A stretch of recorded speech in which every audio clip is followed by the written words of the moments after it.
First off, man. Hey, shout out to the Benavidez family. You know, we got all respect for your David, the dad, the whole camp.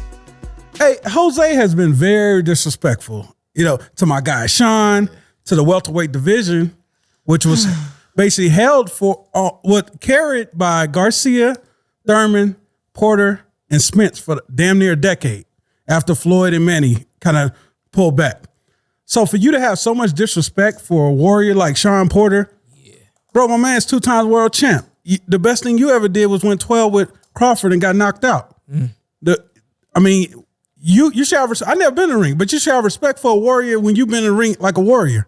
Was there history there? Did you guys ever, get heated back at the wild card? Because disrespect was just real this week. What I would venture to say, like, imagine you go to high school with somebody and y'all are like in the same classes and y'all doing the same things, whatever, and you have plans after high school. You tell you my plans, you tell me your plans.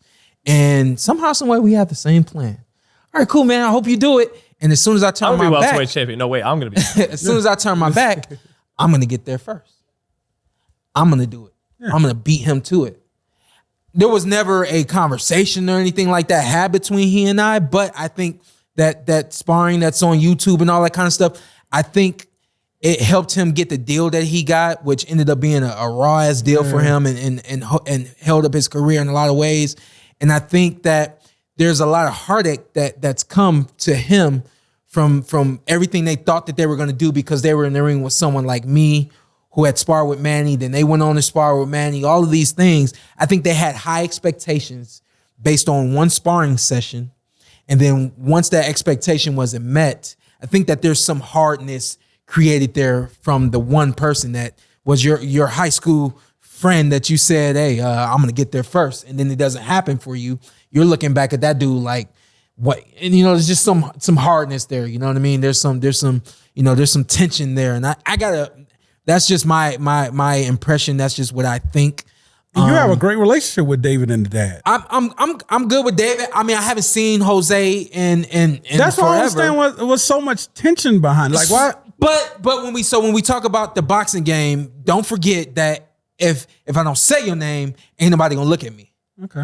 You know what I mean? So he's saying things so that people will look at him. And I'm not saying I'm not saying he doesn't mean what he says. I'm just saying that he knows that I gotta say, and in order for me to be acknowledged in the room, I got to make sure I'm poking at the people that are in the room. If I'm not poking at them, then who's going to care about me? So I got a feeling that's what it is. But I mean, to your point, if you didn't get where I got and there is some envy or anything like that at all, just say that. Don't put me down and make it seem as if I'm not who I've been, because I am who I've been. I proved that, So I don't know. I think that he had a very high expectation for himself, and I think that it started with this fight with Danny Garcia in terms of where he was going to go now. Well, he was like at 16, the youngest national Golden Gloves champion in the history of the. And at 17, so he had 17, the first one to get the youngest to get a boxing license from Nevada, state of Nevada.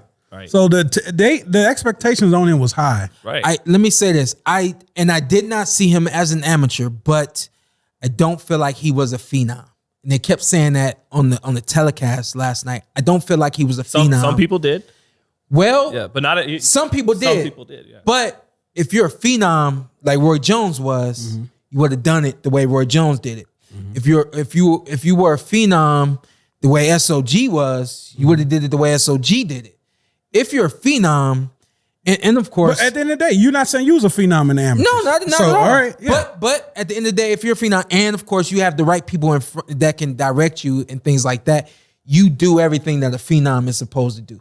And I know that there was a lot that went on for him, so on and so forth. But I just, from what I remember from us sparring, and then from what I remember from him as a fighter in general, before the shooting accident.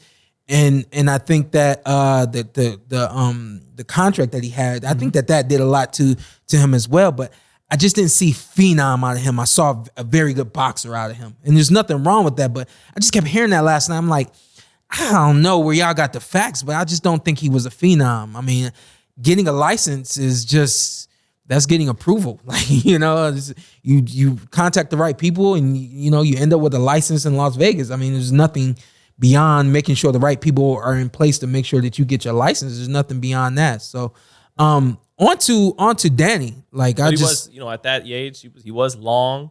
Yeah. Fast. Yeah. Really fast. He was all of that. But I mean, there's reflexes. There's a lot of guys that I've seen who are really good. I never I swear up and down, like Andre Durrell and Anthony Durrell. Like, I looked up to them. They weren't phenoms. They were like extremely talented. Yeah, Andre Durrell. Like, when you pull out the word phenom, there's just something, and usually when you pull out the word phenom, like, that person becomes all of that. And then if they don't, you know what I mean? Because we've seen it in basketball, we've seen it in football where those phenoms just don't pan out. I think this obviously is that same situation. So when you use the word phenom, did you put too much on it? You know? So, and I wish that man the best in his career. I just have to address it. You coming at mine, I'm gonna come at you. Yeah. He never has lacked for heart and machismo. Yeah. He's got a lot of machismo. But sure. You just got, at the end of the day, you guys have a certain amount of respect for each other outside the ring. I just felt like he didn't have a certain amount of respect for certain people. Yeah. He looked at Danny Garcia like he was a pushover.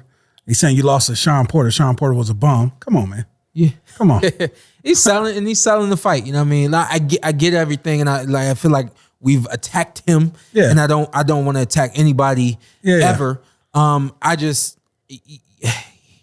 it's 2 fights in a row now that he didn't really. There's a vulnerability to him as a human being that I see. Like, for sure. Despite the tattoos and the machismo, and he'll taunt the guys when they're coming on, and he talks a good shit to sell the fights. I think there's another side we don't see from Jose Benavidez. There's a vulnerability there through all of that. We'll get to it, but I think Danny spoke on it very eloquently last night. You know what I mean? Let that side out for the whole world to see. That was beautiful. I thought I didn't expect that.